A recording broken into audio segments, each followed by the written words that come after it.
Brokers Digest, a webcast series by The Edge Singapore, discovering market opportunities with you. This episode is sponsored by Phillip Futures. Hello and welcome back to another episode of The Edge Singapore's Brokers Digest with me, Amala Balakrishna. It's been 2 weeks since our last episode, and there has been quite a turnaround in the US markets. A contributor was the blowout jobs report released by the US Labor Department, showing that 916,000 jobs were added in March, compared to the 675,000 that was expected. Another push came from the details of US President Joe Biden's $2 trillion infrastructure plan, which, in his words, makes a once-in-a-generation investment. Major stock indices responded positively, closing out before the Easter weekend. The Dow edged up by 0.29% for the week ended Thursday, 1st April.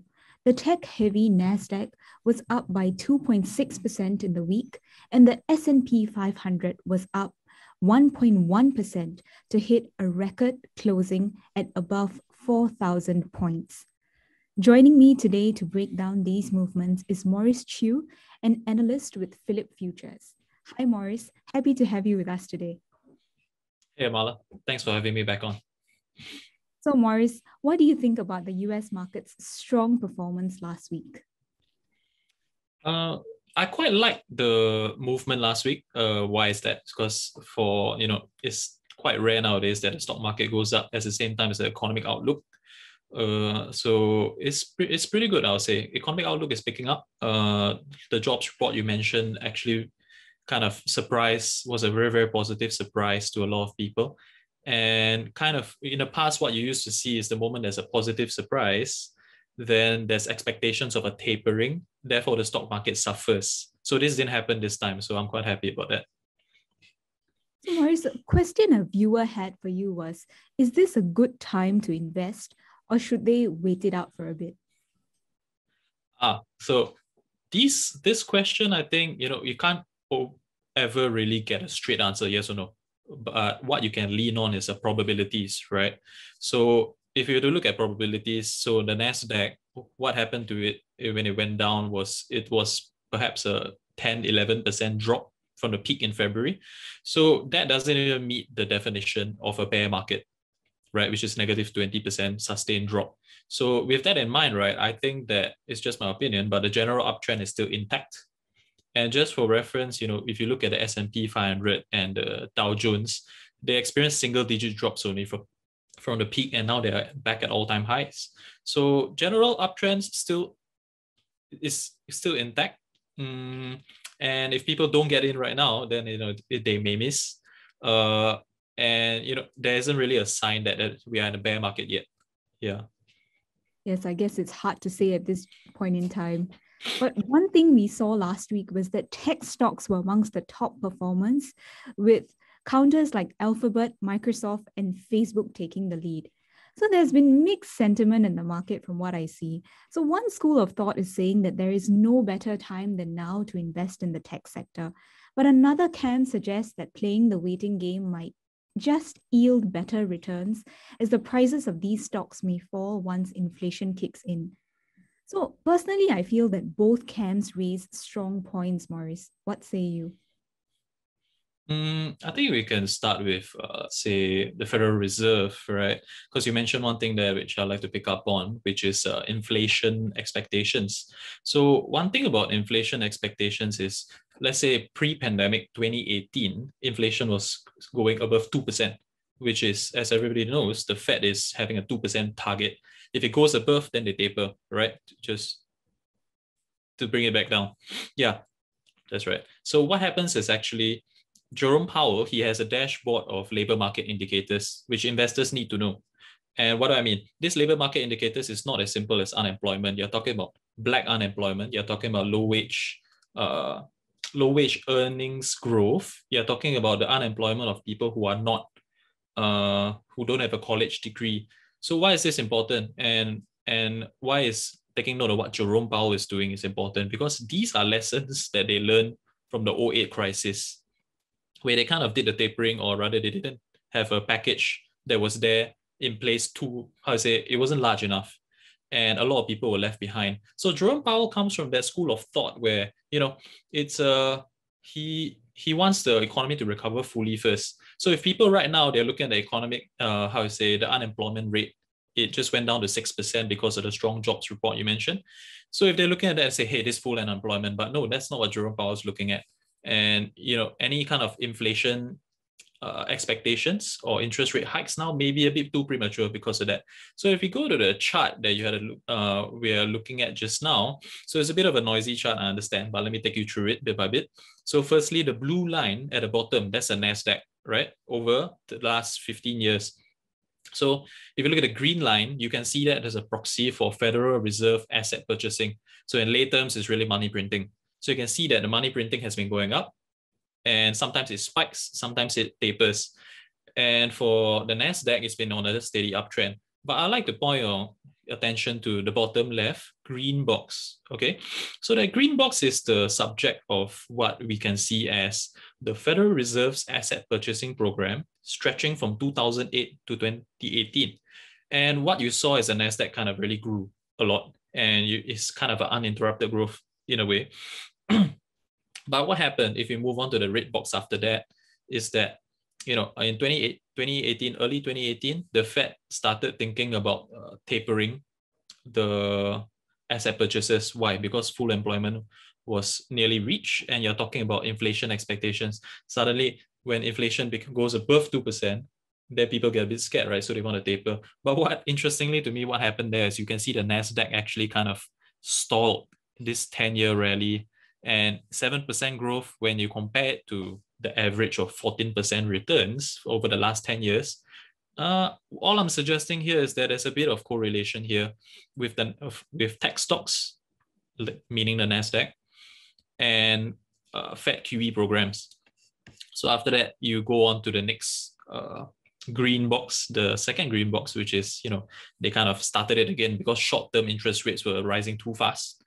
And then after that, that's COVID. That's the second red box. And the last green box, that's the period we're in now, which is from last March, where the Fed basically said, unlimited money printing. We're going to raise our balance sheet by $3 to $4 trillion. And then suddenly you see a huge rally in the NASDAQ as well.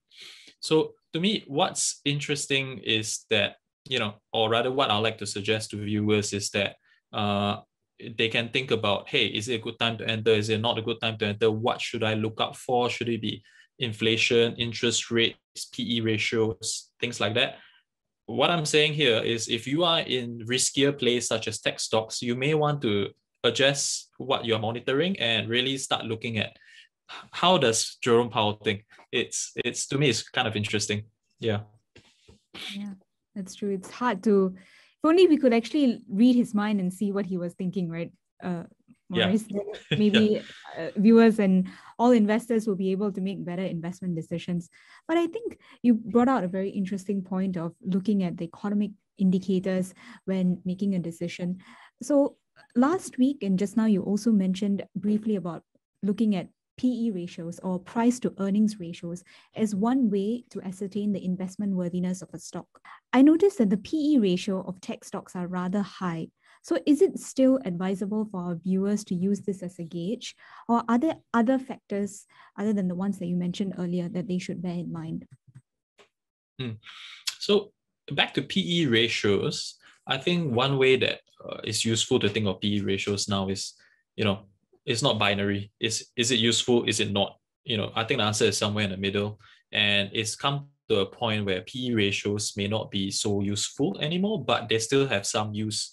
And what I mean by some use, I think PE ratios are useful for discerning between companies in the same sector or the same industry. So when you see companies with maybe the same PE ratios and then suddenly there's one like way higher, all it's saying is that, are you really buying into the long-term vision of this company? That's all. And a reason why PE ratios can't really explain that much anymore, I feel, in my opinion, is because of easy monetary conditions. The NASDAQ, of note, has always had higher PE ratios, although right now you're looking at, by some metrics, it's like 72, the PE ratio, which is really, really high compared to S&P, which is about, say, like 30. Yeah. And another important thing to note, which is in this graph, is that P ratios, they tend to really spike after the crisis for any number of reasons. Lower earnings, higher price, things like that. But you can see that for what we call a great moderation, a bit tongue in cheek there, but it actually doubled the P ratios. So back then there was no shortage of people going like, hey, P ratios are too high. Hey, P ratios, there's going to be a crash and things like that. So right now we're also seeing the kind of same reactions for this kind of post-pandemic recovery. So all I'm saying, if I'm saying anything at all, is that it's situation normal. And it's, how you say, it's not unusual to see higher PE ratios, especially for tech, as probably we'll cover later on, the performance of tech against all other industries. Yeah. So what you're seeing for this chart here, right, is that if, let's say, I were to use PE ratios as a kind of like one tool in my toolkit of trading indicators, you see that local highs in the PE ratios, right, they don't necessarily indicate kind of broader corrections. So, it's in a way, all I'm suggesting again is that you take PE ratios as a guide rather than like hey, PE ratios are too high. It's definitely 100% too dangerous to enter the market right now. Yeah. I'm also not saying that, PE ratios will go even higher, but, that's how you say, people have to get used to, again, back to what we spoke about in the previous episode, that PE ratios overall are drifting upwards, right? And that explanatory power of the price to earnings ratio, the key thing is the price there. The price is a bit more and more diluted, to borrow a word, diluted in a way because of external factors like, unlimited asset purchasing. So that's a bit extraordinary. And also something interesting in the world of brokerage that's been coming up in the last week is that I think we're all aware that there's been a lot of not a lot of, but there has been a kind of direct check from the government to the bank accounts of American citizens, $1,400. That's a nice round number.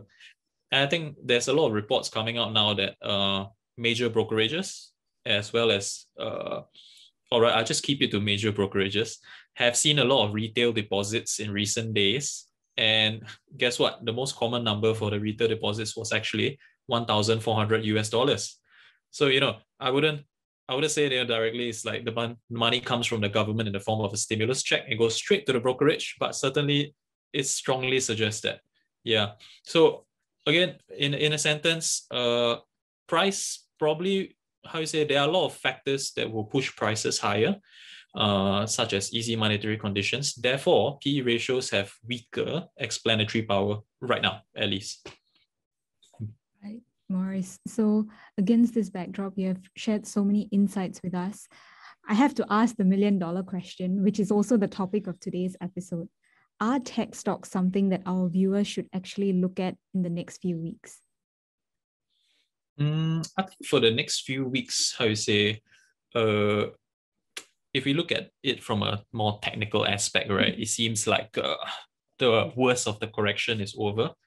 And I think, again, playing on probabilities, I think what weighs the odds in our kind of favor, or the favor of our assessment rather, is what was the reason for that correction anyway.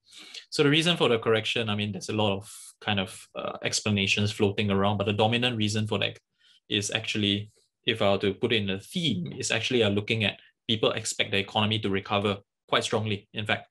So it's, how you say, right now, there is a sense that, I'll give you two numbers, right?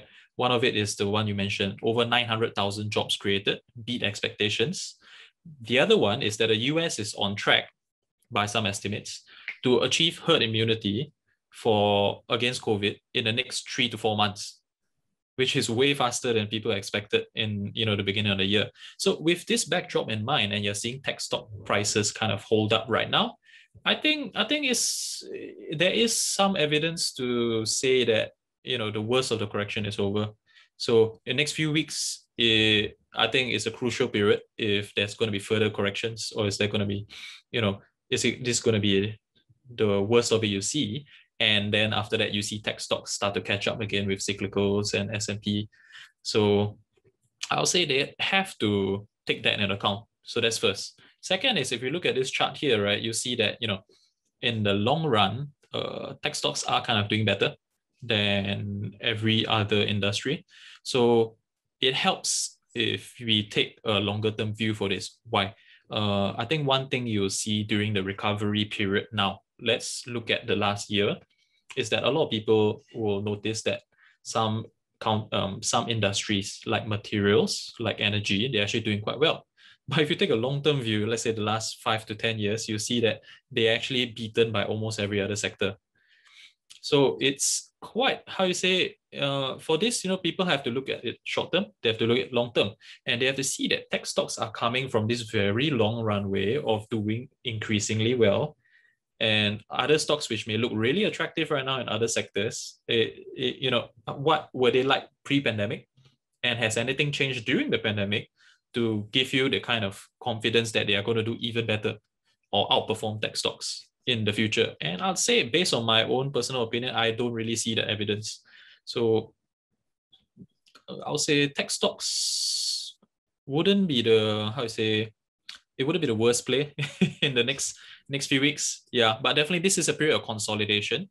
So people should calm their heels a bit. We are coming off a near 1 year rally. And then we take stock of announcements coming out. Maybe if we confirm, maybe one clue I can give people is, we confirm the trajectory of economic recovery, which means waiting maybe the next few weeks, next month, for high frequency data to come out. And, what kind of picture is it painting for the economic recovery? How do tech stocks react to that? And then perhaps then we can get a clue as to whether the bottom is in. Yeah. I think from what you're saying and from what I've been hearing from investors and our viewers as well, the interest in tech stocks largely comes from the fact that the products of these counters are what people have been using. So I think that's why people reckon that they make good investment options, like, for example, Salesforce and Adobe. And these are coincidentally counters that a lot of our viewers have asked specifically if you could give maybe your 2 cents worth on whether they should be investing in them. I think software as a service companies have been doing very well. But in my own, if I may say, lay view, I think most of their potential has been priced in already. And definitely among them, right? So you can see there's an industry, all of them have been moving up. So right now we're at a high phase where a lot of it is priced in. Why is it priced in? Because everybody has been doing the analysis during the pandemic, and then they say this is what's going to look like in the future. So it's no surprise to anyone that this potential is really priced in. So now we're here. How can people perhaps think about it? My own 2 cents on the issue is everyone is here, but who's going to break upwards? Who's going to continue on this path? So there are going to be winners from this point where everybody's a winner. There's going to be further winners, if you like, and there's going to be people who don't win as much, to really make it sound quite informal in that sense. Yeah, but you get what I mean. My point is that some companies such as, in my view at least, Adobe, they've been doing some really interesting things where they try to expand their, if I were to introduce a concept into our conversation, is addressable market, right? Yeah, so if, your addressable market was always this size and there's always new competitors coming in all the time, then it doesn't make sense, right? Like I keep pushing, I'm an investor and I keep buying their shares and I'll be like, they're going to be the dominant leader, but you are not taking into account how easy it is with so much money sloshing around. All of a sudden, one giant company comes in, say Tencent, and they try to disrupt the industry, which is what everyone's trying to look for, the next new industry to disrupt, right? And all of a sudden, your monopoly over that one industry, let's say software as a service, is broken, right? So what people need to think about now is that, companies who try to do more than just be good in one industry, and they're trying to expand across a lot of different industries. And I think those companies are going to do well in the future because, again, it's just,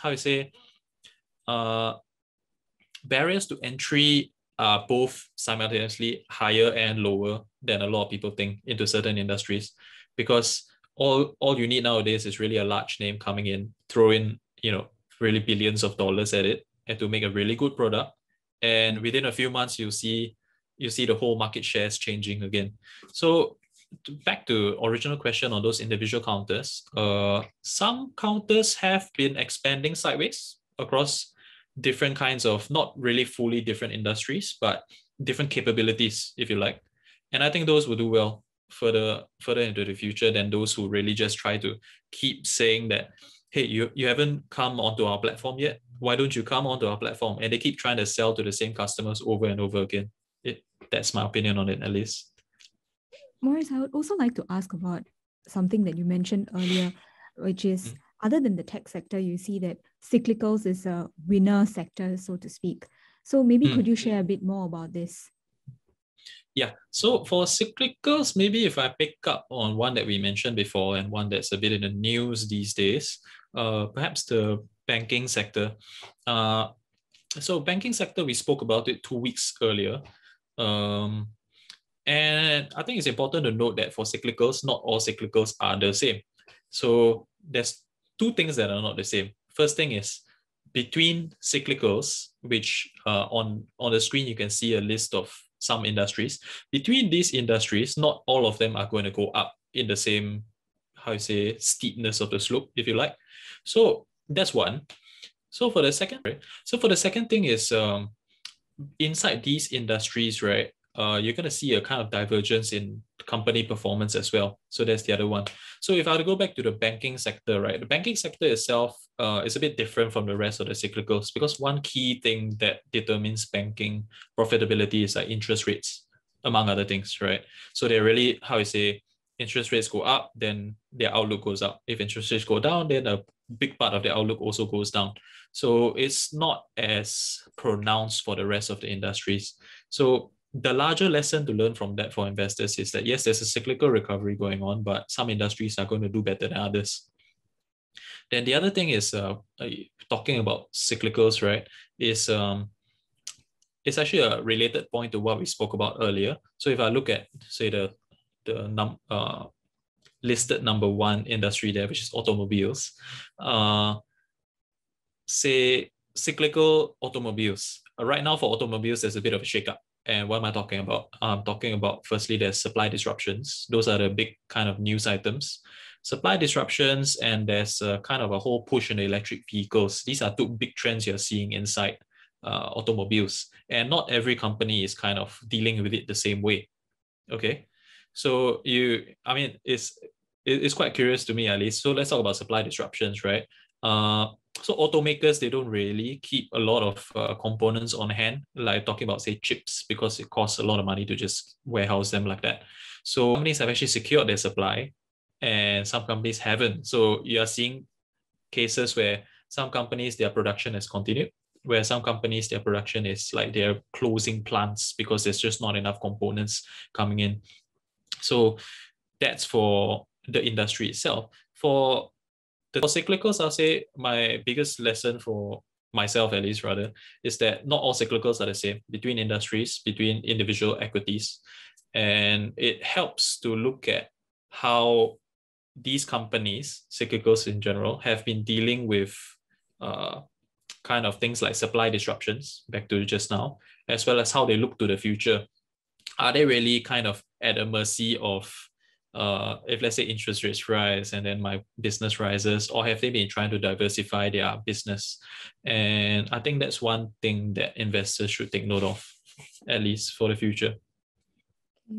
So Maurice, just before we close, I want to share something that I've been noticing lately, which is that we are approaching the earnings reporting season in the coming weeks ahead. So analysts predict that a 1% change in GDP drives a 2.5 to 3% change in a company's revenue and even larger gains in its profits, which is pretty much in line with what you were sharing just now about how economic indicators are a reflection of how well the stock market may possibly perform. So there's also talk that April will be a good month based on historical trends showing that markets have been up by 2.8% on average since 1990, with all 11 sectors gaining on average. So as positive as this sounds, do you have any closing tips on things that our viewers should be looking out for in the coming weeks ahead? Yeah, sure.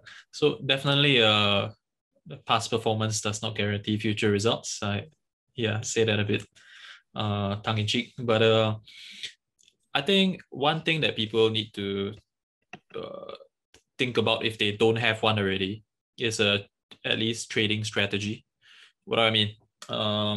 One way of looking at it is right now you're in a crossroads and you're like, hey, is it going to go up? Is it going to go down? Right? One piece of advice I have for people is to get used to the idea of adopting a trading strategy. For example, very generally speaking, dollar cost averaging, things like that. Don't throw in all your available capital in right now, things like that. Try to average downwards. So if they don't have one already, they have to start thinking about it like that, because no one can, I mean, not me, not anyone can really tell them is the market going to go up, down, sideways, things like that, you know. So that's one thing that people should really take note of. And maybe the second thing I would probably end off on is US economy is a lot stronger than a lot of people expected. And I think it helps if people have this kind of, you can do it yourself, it's like not you specifically, but anyone listening can do it themselves, where they have this checklist of things that, okay, US economy is strong. What is going to be affected? And I can give you a list of a few things at least that's going to be affected. So your bond yields are going to rise, definitely. Interest rate expectations will rise. Your inflation expectations will rise. So all these things will rise, and then they need to figure out who are going to be the losers first and foremost, and make sure that, you know, they are not overexposed to those losers. Yeah. Then after that, they can start thinking about who are the winners. So at this point of time where there's going to be, you know, what's on everybody's lips now is about correction, right? Where there's going to still be a bit more correction to go before this kind of economic recovery fully kicks in. And how you say, people just have to be aware that they don't get caught out by those kind of assets that have gained a lot over the past year as the economy recovers. Yeah. So with that, we have come to the end of this week's Brokers Digest. Thank you, Maurice, for sharing your insights on the investment worthiness, particularly of tech stocks. To our viewers, we hope these strategies help you in your investment decisions in the short and medium term. For more analysis on the stock market, you can visit the websites of Phillip Futures or The Edge Singapore. Do like us on Facebook and Instagram to be alerted on our next episode on how to trade commodities. It will be jam-packed with trade secrets which you won't want to miss. You can also leave us a comment below if there are any questions or topics you would like for us to discuss. I'm Amala Balakrishna. With me is Maurice Chew, and we will see you again in 2 weeks. Take care. Goodbye. Thank you.